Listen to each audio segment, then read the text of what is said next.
everybody's like, yo, Tamara, we know that you said you're getting off this app, but like, we want to talk now. Fine. Let's talk right now. I don't want to throw out my stuff right now, so sorry about the mess. But, okay. I believe there's been a lot of fractions within MAGA for a while. I think a lot of people have gotten a bit disillusioned because they voted in Trump. Trump gave them a lot of promises. I'm talking in my headphones or not in my ear. Trump promised a lot of things, and I think people only heard what they wanted to hear. And they heard, okay, he's cutting waste, he's cutting waste, he's draining the swamp, he's doing this, that, the other, and they thought, oh, he's doing it to them over there, he's not doing it to me. I don't think as many people thought that their businesses and their livelihoods would be touched as much as it's currently hitting them. And so I think that was a bit of a fracture. I think that the files has been one of the biggest defining moments of fracture within the Republican Party, because Trump went in office basically saying that he was going to expose the corruption. And then now he's in and he's supposed to quote unquote expose the corruption. And every chance he gets, he is blocking people from moving forward. And it's just so frustrating. It's seriously so frustrating for people. And, you know, you can have your thoughts about people with MAGA. You can have your thoughts on of them as people.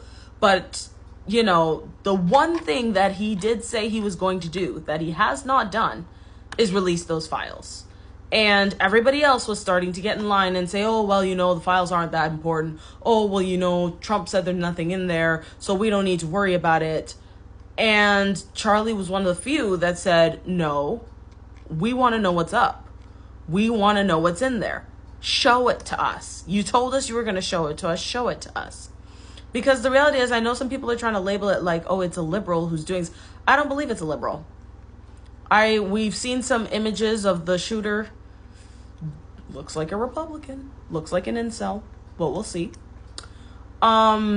Also, liberals don't tend to be very interested in pew-pews. Tends to be the right.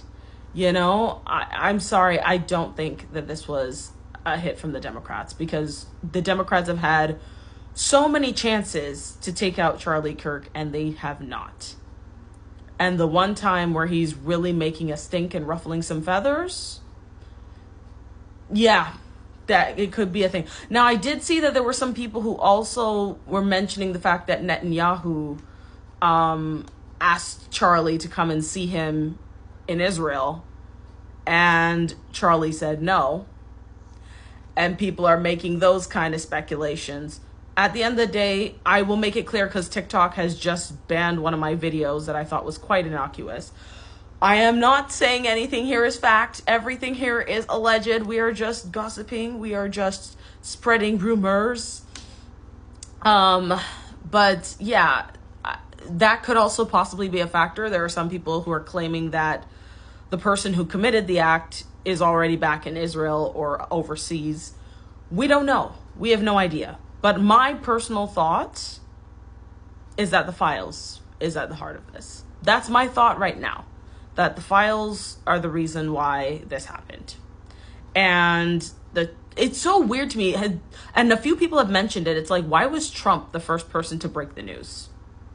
Why was Trump got the news before TMZ? When is the last time TMZ has been late to finding out that somebody passed on? Usually TMZ has pictures of the body and video cam, and they put everything on Front Street. But Trump somehow found out before they did. Okay. This is just water. Okay. All right. If you say so. But yeah, I feel like this is possibly an inside job. We'll see. But to me, it reads that they're trying to create a martyr. And it didn't work with the person in charge, because I don't know. I don't know if it grazed him. I don't know if maybe they had a paint balloon by his ear or something. I don't know, but it just didn't, it fell out of the news cycle quickly. This one will not. Like him or hate him, a lot of people really resonated with Charlie. And I've been seeing some discussions where people are talking about possibly Ben Shapiro taking Charlie's place, and people are like, no, we don't want Ben. You know, people who are in the movement, who are in the conservative movement, who are anti-Zionist, people who are not fond of America's support of Israel, they're not going to rock with Ben. And to be honest with you, sometimes Ben's allegiances get a little murky between Israel and the United States. People want somebody who's really America first. And to be honest, I think some of that is the fact that, you know, they want somebody who they consider more American than Shapiro to be the representative, the face of the movement. We'll see what happens. I don't think this was a good move necessarily if it was an inside job, we don't know. I don't think it was a good idea to take Charlie out, because now you've left a vacuum. There's not too many people in that vacuum. There's Dennis Prager, Ben Shapiro and his crew, Candace Owens, Nick Fuentes. If you want to include the Tater Tots, I guess. But I can't think of who else. Is there anybody else in the conservative movement? There was, what's his name? David Rubin. Was his name David Rubin? The gay guy, whatever his first name is. But Dave Rubin. But I haven't really heard much from him ever since he and his husband adopted a child. I think he's kind of dropped off the face of the earth. I haven't heard much from him. We all know Lauren Chen used to be big until her Tenet Media scandal. Tim Pool, I don't think Tim Pool has what it takes. I don't know. If this was an inside job, they've left a huge vacuum within the conservative movement, and somebody's going to need to fill that hole. And hopefully it will be somebody who can be a voice of reason in the conservative movement, and not somebody who's going to further derail and amplify the negative environment within this country. Well, within that country. I'm not in that country. But yeah. Thanks for the comment. I appreciate it.